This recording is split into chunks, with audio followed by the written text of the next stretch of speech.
It's D-Boy on the Cuff Beat Production. The soulmates, Zion people. Yeah, alihoji tugehena chimoto kutosanena usiyese kutikumbila tenjenzanga.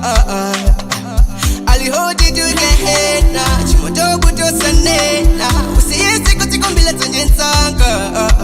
You can talk to somebody, you can talk to somebody, you can tell me to awo follow me la kuti crazy neighbor.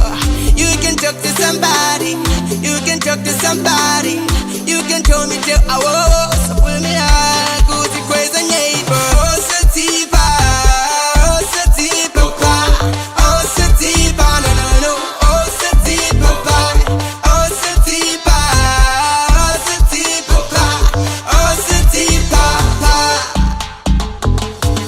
Osadzipha, Osadzipha, Osadzipha, no no no, Osadzipha, Osadzipha, Osadzipha, Osadzipha. When you die for nobody can see pa. It's sweet kuhelo kahena saka kumfera chisoni mulugu sineka watipa iya nari usape iwe wapa bili yako iwe ya tela bumbu teuna sono yoti pa yo bili yake yo yiri samanyazi ntulile Yehova ngawa zako moyo ndikamozi yeah.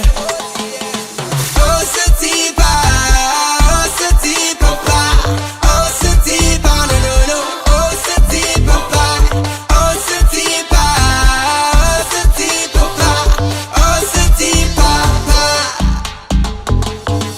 Osadzipha, Osadzipha, Osadzipha, no no no, Osadzipha, Osadzipha, Osadzipha, Osadzipha.